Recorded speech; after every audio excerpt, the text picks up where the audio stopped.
And we also have, thank you very much, Sally. And we have Sarah Sung. And I'm going to talk a bit about them in terms of their skills and what they bring to BAMBA as a team. And remembering for those that maybe aren't as connected to BAMBA, but BAMBA is the umbrella organisation that looks after the mindful workplace community. So we acquired the MWC in 2022, so it's part of our overall proposition. But Sarah, first, if you want to give us a wave, that would be lovely, so people know who they're looking at.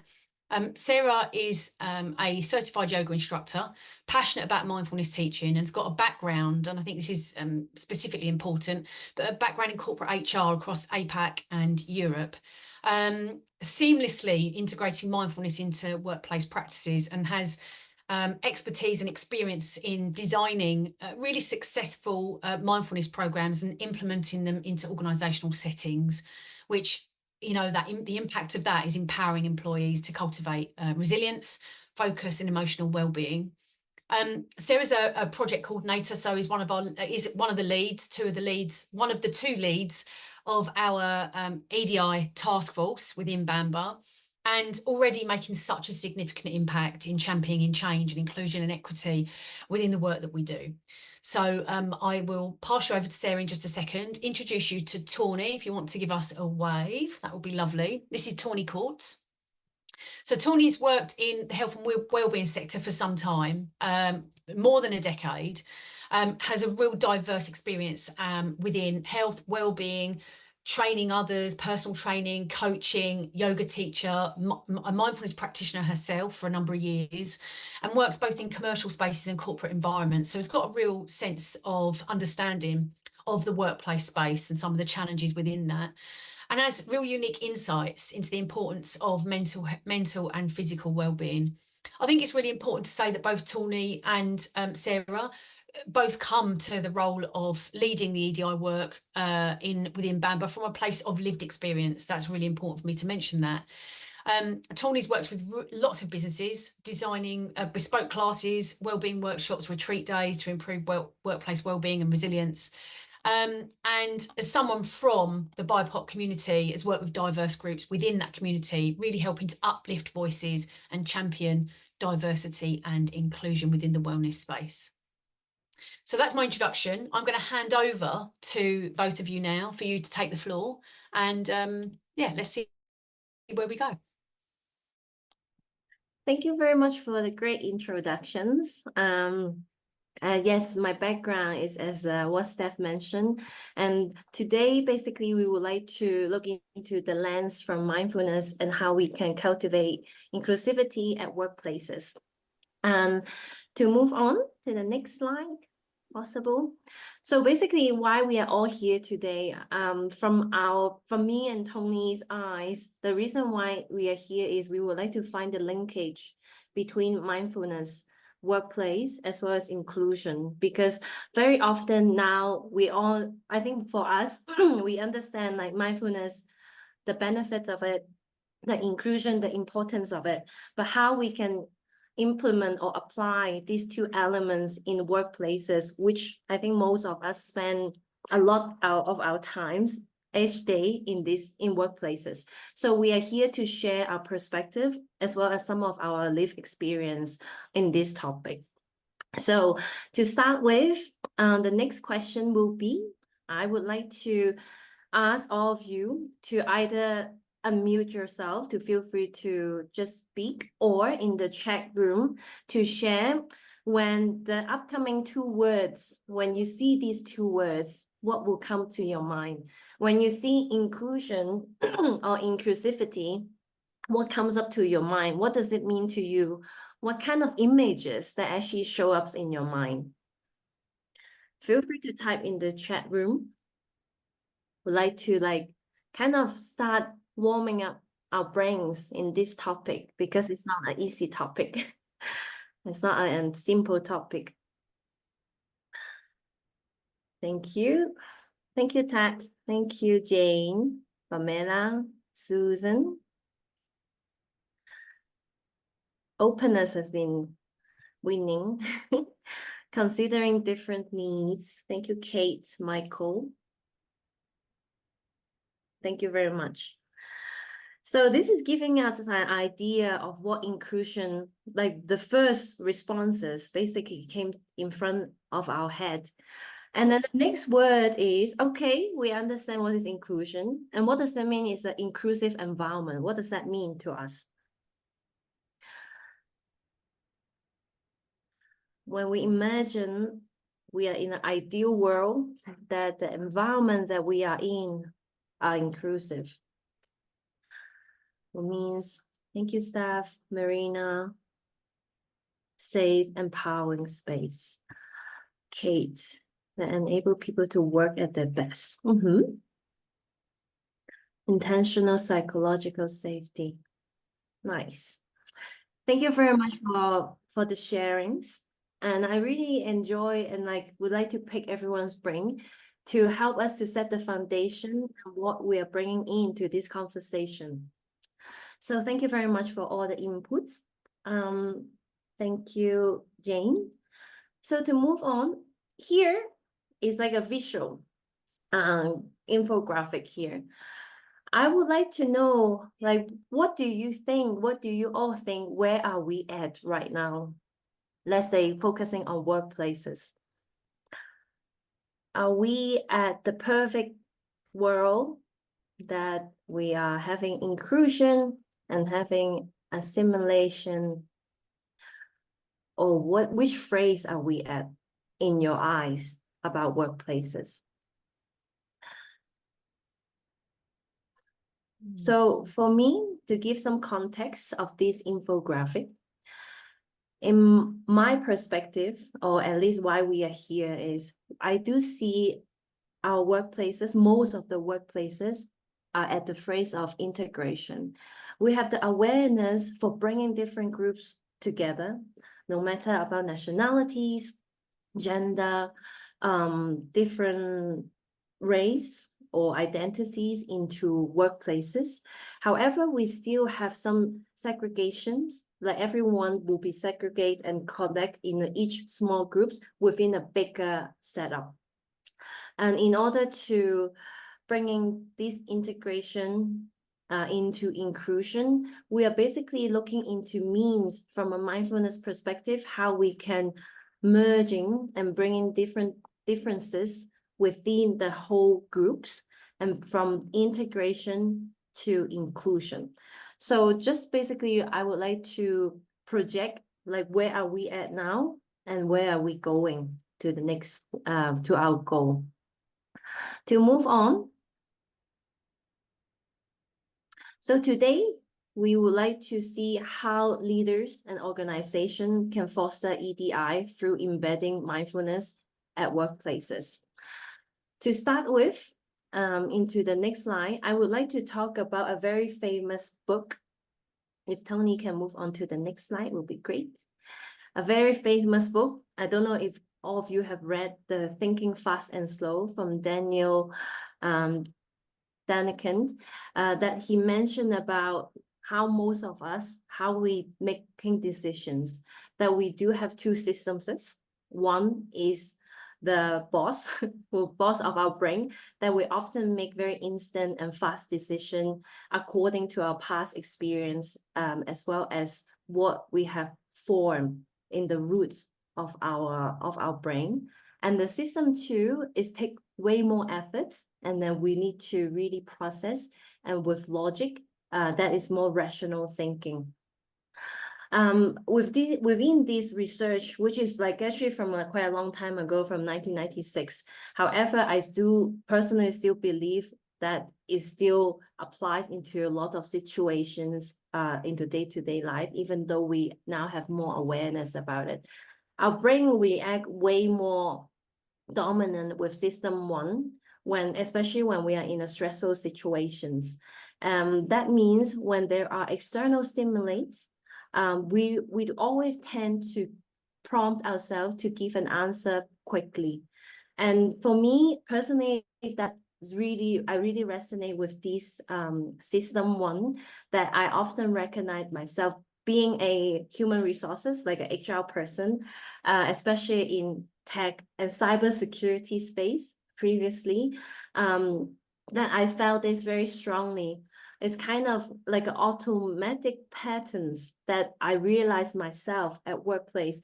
Whenever there's a notification comes in my email inbox, whenever I have a message notification from my Slack, I often prompt myself to, oh, I need to check that, I need to respond that, I need to provide. And that indicate that all of us will have like what kind of responses we are actually giving, how much thought behind those responses we have already processed before we react to it. So I would like to giving this perspective to start with on a personal level, how we actually make decisions. And at the personal levels, we all have a lot of cognitive biases.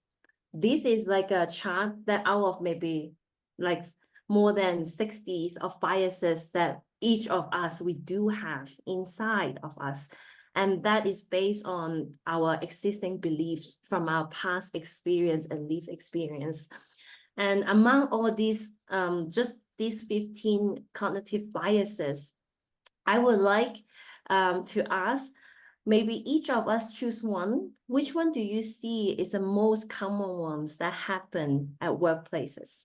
I have my answer, which I'm gonna illustrate with share a bit about my personal experience and with a history as well.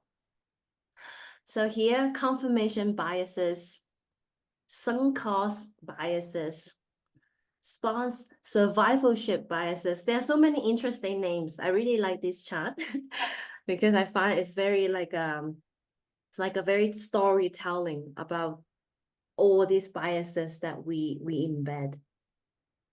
Confirmation and authorities, integration.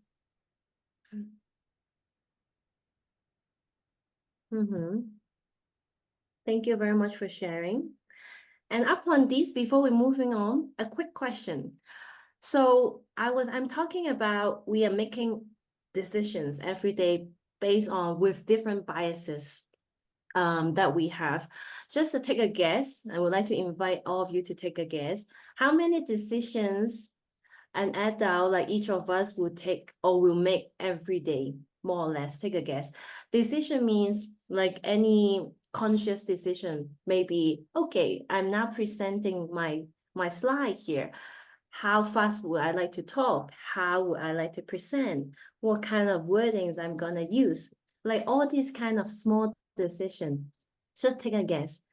Okay, 15K, 50K, 35, 50K. Okay, it's pretty close-ish. So according to research that I found, each of us, more or less, every day we make conscious decision between 30K to 35K per day. And it's super interesting. We make decision about food. I didn't put it on the stack. About food, what to eat, where to eat is about 2,000. No, just about food per day. And I found this really interesting and mind-blowing. And I found it very fun to just like, do you know how much we think about food actually?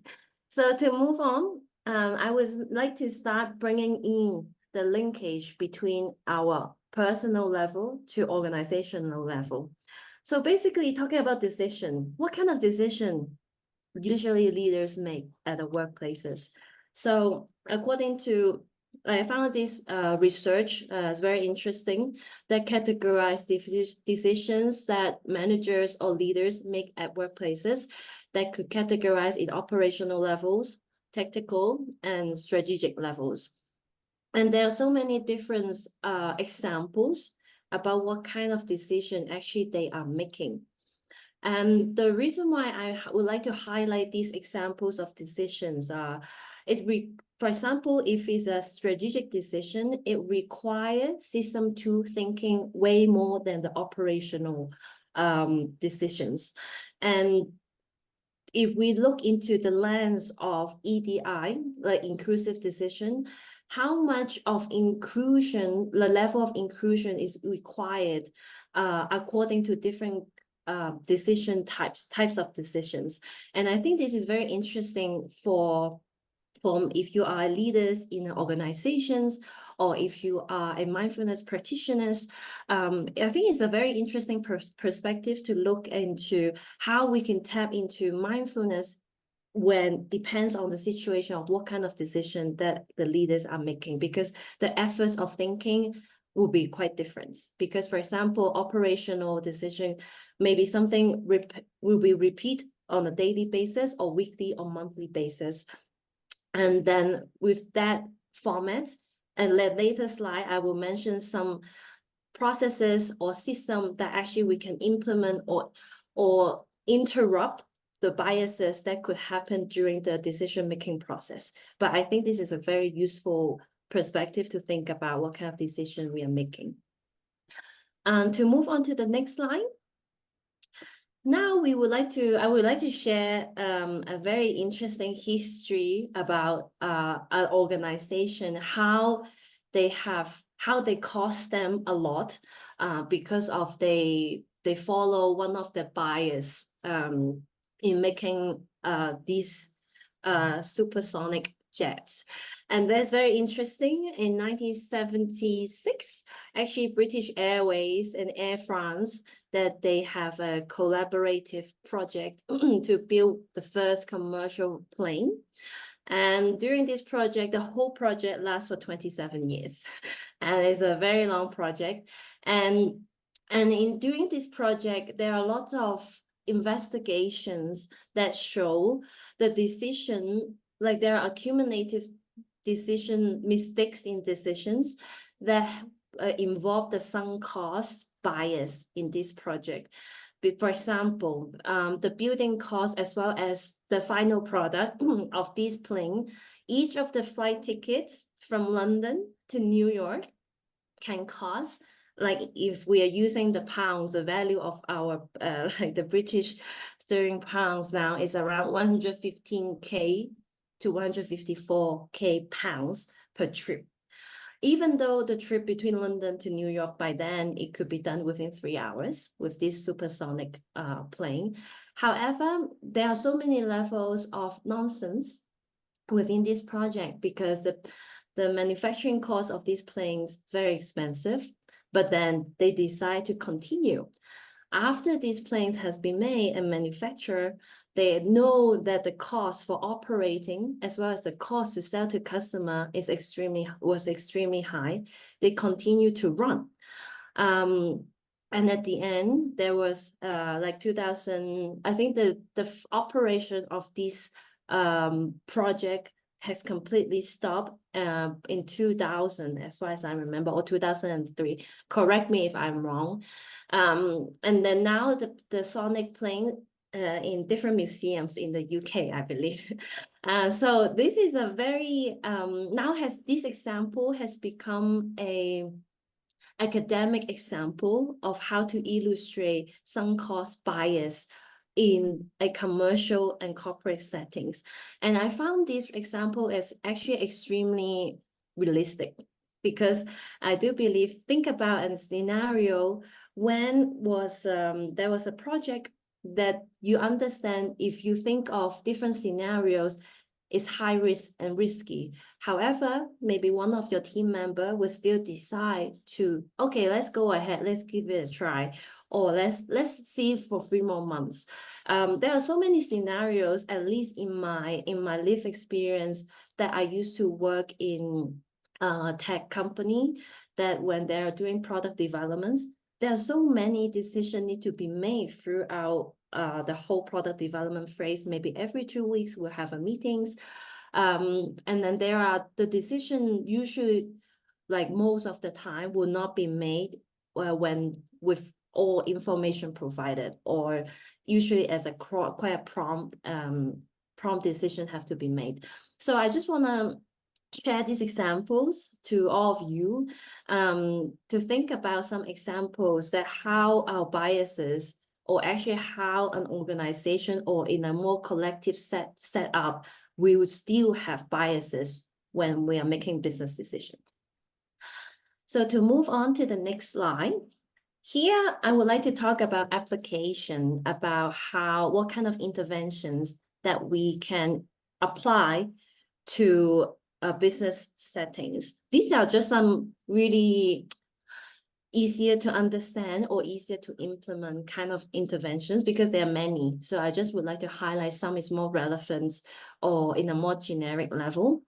So here, this one is just, I draw it out from my knowledge, that if you would like to target on the right, the furthest right column, depends on what kind of biases that you can identify or what kind of issues that you can identify, then you can actually backward engineer to the interventions that you would like to implement at different steps or different decisions in the business settings. So for example, within my field, which is human resources, highly involved in recruitment interviews. For example, a structured interviews with standard questions and criteria can definitely minimize the biases involved in the process, as well as the biases that halo, as well as personal preferences bias that will help to mitigate the biases during the process, as well as other pre-mortem analyze that you can, like as a group, that often if you, for example, add into one more final step before making a decision to move on a project, if everyone sit down and imagine what will be the worst scenarios upon this decision, like everyone will have a space and chance to brainstorm what kind of potential risk that actually will have in certain project, to at least mitigate, like before, like really deciding a project to move on. Devil advocate role is my favorite. Basically, in each of the business meeting, for example, I appoint, let's say, Sally as the devil today. Whatever opinions that the group mentioned, you will throw like an opposite opinion to the group. Basically, your role is to prevent group thinking. And group thinking, just a very quick to touch on, basically is someone have one opinion and the rest follow. Yeah, it's like, okay, I would like to hire Ted like for this director role, and then everyone would just follow this person because I am maybe at a more senior level, or maybe I have more experience in certain project or task. So this is to avoid group thinking. And actually the last one will be the easiest to implement. Basically, it's like anonymous feedback that allows people to have a more private channels to share their opinions. And I think this is quite, I think it's quite more familiar nowadays to avoid different biases. And to move on to the next slide, now is the time. Basically, if you still have the image at the beginning of the triangle, I'm moving from workplaces as well as inclusion, and now will be mindfulness. So to touch on what is the role of mindfulness in what I have mentioned of the previous 10 slides. So basically, I see mindfulness as a mirror during our decision-making process. On the left-hand side, these are all what happen on a continuous basis day to day. We have different thoughts show up at different moments. We have our judgments. We have our biases running in the background, like our software. And we have our emotions that stir up by different external stimulants. And how mindfulness can help us in order to make better decisions, smarter decisions, and more important is more inclusive decision at workplaces. Mindfulness can help us to stop, take a pause, breathe, noticing what is happening of the outside, of the external, and then reflecting before we actually making decision. So I see mindfulness is helping us to rechannelize how we would like to react to the external stimulates, especially in such an intense workplaces or like different communication with different person at workplaces. So this is my bit about workplace mindfulness and inclusion. And I would love to pass it on to Tony to share some practical exercise that we can use at workplaces within mindfulness. Pass it on to you, Tony. Yes, thank you, Sarah. And so I'm going to talk us through some, actual practical tools that we can start to implement in terms of kind of mindful practices within the workplace, but also understanding that, this is going to apply in our personal lives as well. I mean, we're constantly interacting with different people. We're meeting new people from different viewpoints, different lived experiences. But how might we, take that from the kind of the lens or the perspective of kind of EDI?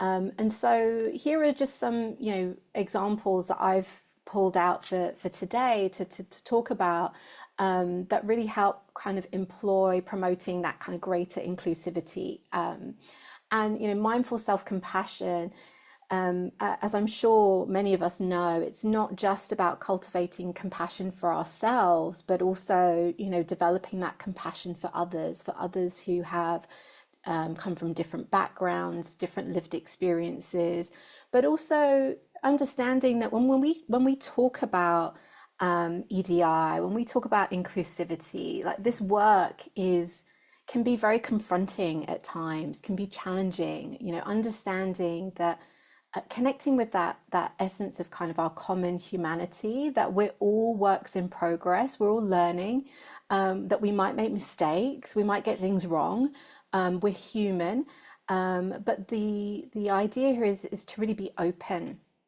to cultivate that compassion for ourselves as we navigate, that what can be sometimes the kind of the choppy waters of having these types of discussions around EDI, but also that ability to relate to others that may be different from ourselves. And that's where kind of interpersonal mindfulness really comes into play, right? How we connect and engage with others.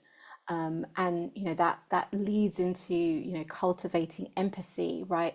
That we may not have that same lived experience, but what might it be like if we were to put ourselves in another person's shoes and to see a different viewpoint? And if we talk about organizations working in teams, how Sarah mentioned before, kind of avoiding kind of group thinking, it's actually we really want to embrace different perspectives, different ways of thinking, different viewpoints.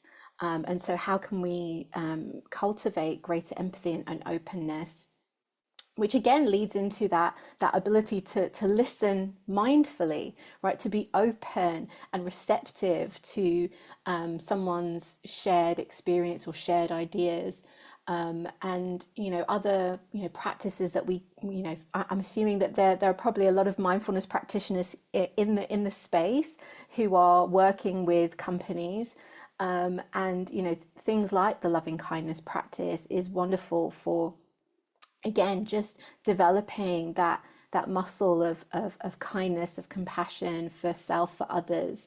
And also I'm going to touch on the 10,000 things practice. Some of you may be aware of this, this might be new to you, but I'll go into a little bit more depth in a moment about that specific practice.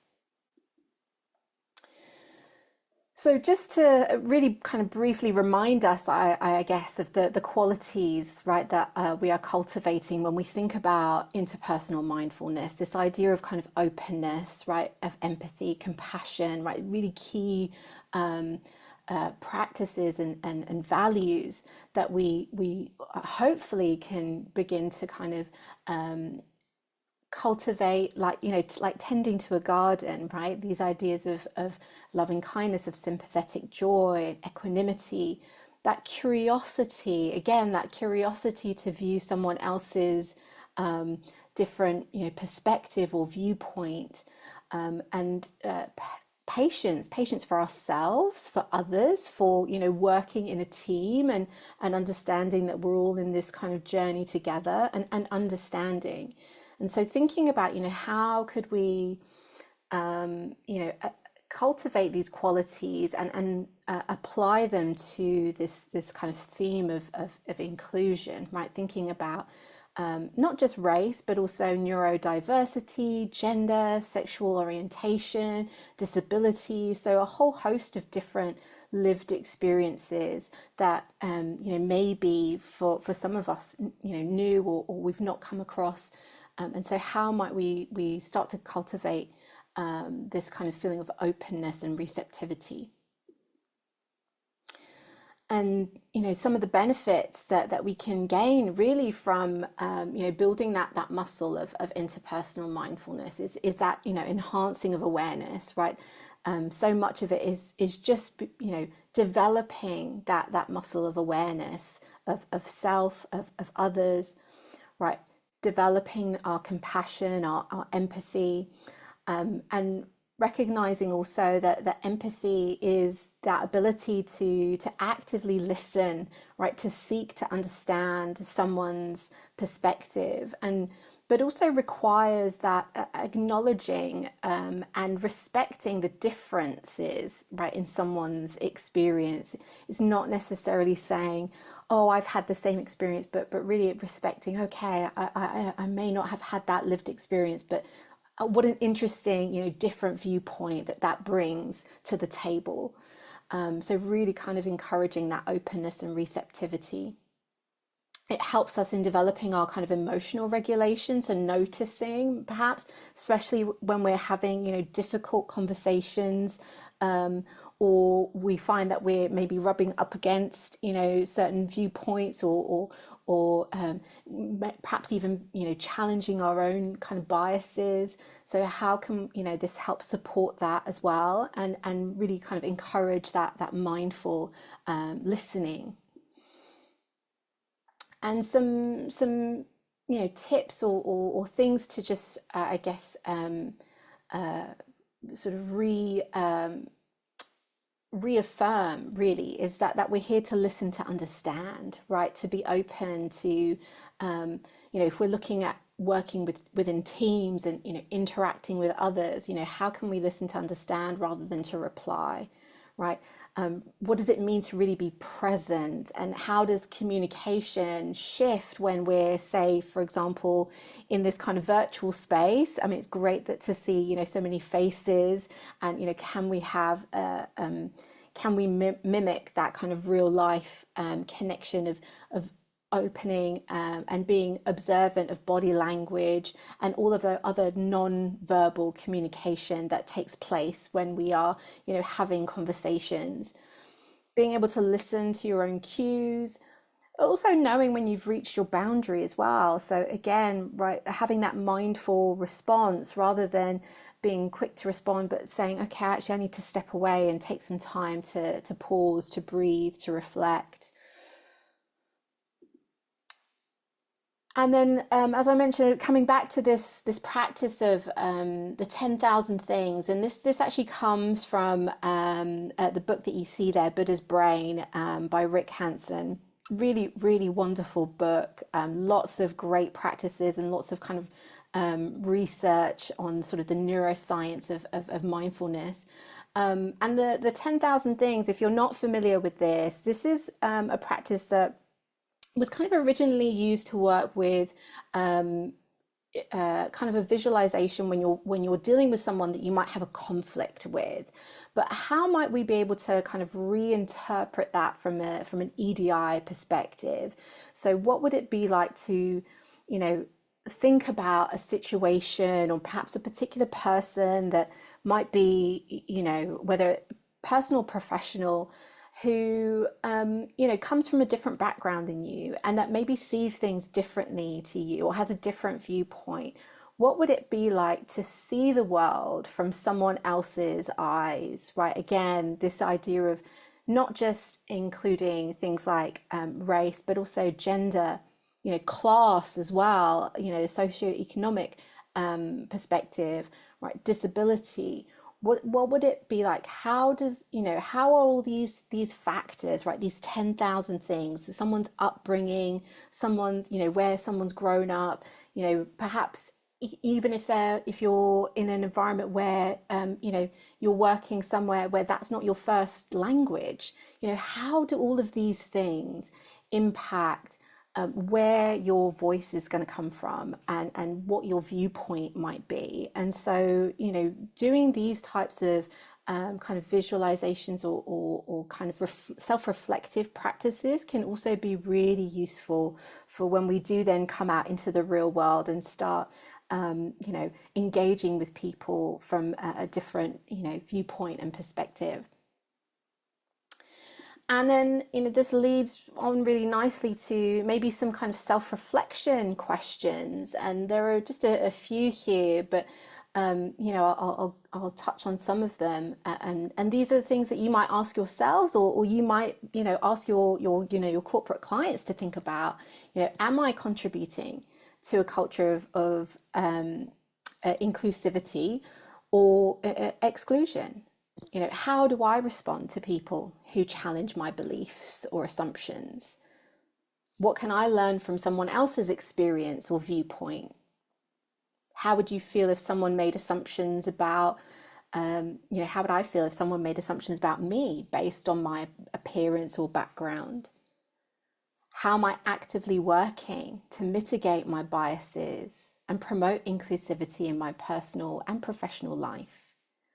And what steps am I taking to educate myself about different cultures, communities, and perspectives? And, you know, these are things that even I am still, you know, navigating and working with, and actually understanding that, you know, this work of EDI is not just, you know, a one, you know, kind of training or reading a specific book. It is a lifelong, right, practice that we need to continue to review, to, you know, dismantle, and really be kind with ourselves as we navigate maybe some of those difficulties or those difficult things that might come up. And so, you know, my offer to you is maybe take one or two of these questions and perhaps journal these for yourself, and just see what comes up. And not to share with anyone other than yourself, just to, again, give you that space to pause, to reflect, and also to remind you when doing this work. You know, I want to end with a quote here that you might be familiar with, but, you know, may we live like the lotus, right, at home in the muddy water. You know, this work can feel muddy and sticky and difficult and challenging, and, you know, it's not always going to be easy, but it's through the mud, right, that we can, you know, flourish and really continue to grow, to expand, to learn. So thank you so much for your time this afternoon. I'm going to stop the share here, and if anyone has any questions, comments, reflections, you know, Sarah and I would love, you know, would be more than happy to answer any questions that may come up. There's quite a lot of comments actually, and I wonder if there's any reflections from the comments that have been made, either from those that wrote it or those that might want to say something about the comments that have been written, that have been shared to everyone. Katerina, you said something just really recently about understanding, listening people from different generations, multi-generational workplace. And I think you're spot on. I mean, when we talk about EDI in BAMBA, we're not talking purely about race. We're talking about every aspect of EDI, whether that's disability, age, race, sexuality, and we're really looking at it from a very broad spectrum. So thanks for bringing that comment. It's really interesting. Yeah, I think I would like to respond to that. I think you gave some Sarah, very good comments. Yeah, some good comments about, you mentioned about the trend is to bring, like the corporate bring in outside leadership, maybe like consultants or advisor level, that who don't understand how the strategic decision create problems. That is so true in so many levels. I would used to work with Deloitte quite a lot, like with such a big four company in the tech settings. There are so many decisions, even within their team, they don't know the decision have been made. And I think that comes into I think one of my personal really passionate topics about inclusive leadership, basically to extend inclusion into leadership on how they make decisions, exactly refer to what you mentioned. And yeah, there are just so many how deep we can go in this topic. There's just like endless that we can go further in. Yeah, but I really resonate of your comments. Thank you very much. Any questions or observations from anybody else that's here you'd like to add?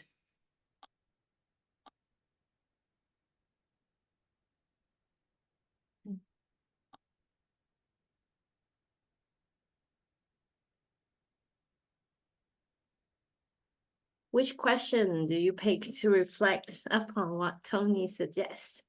I think all the questions are very good.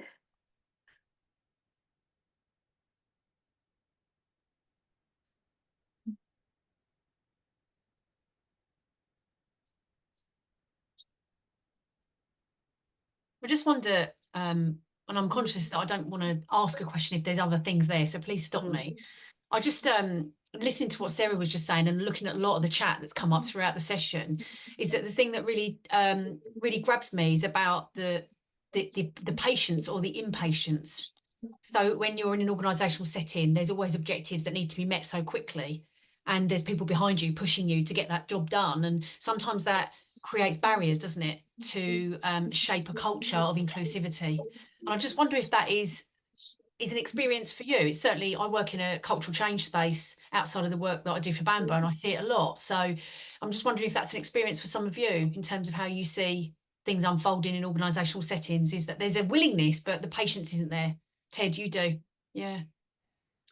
Yeah, it's an interesting topic that most of my work is in the corporate world. Yeah. And I only shifted to teaching in the past few years.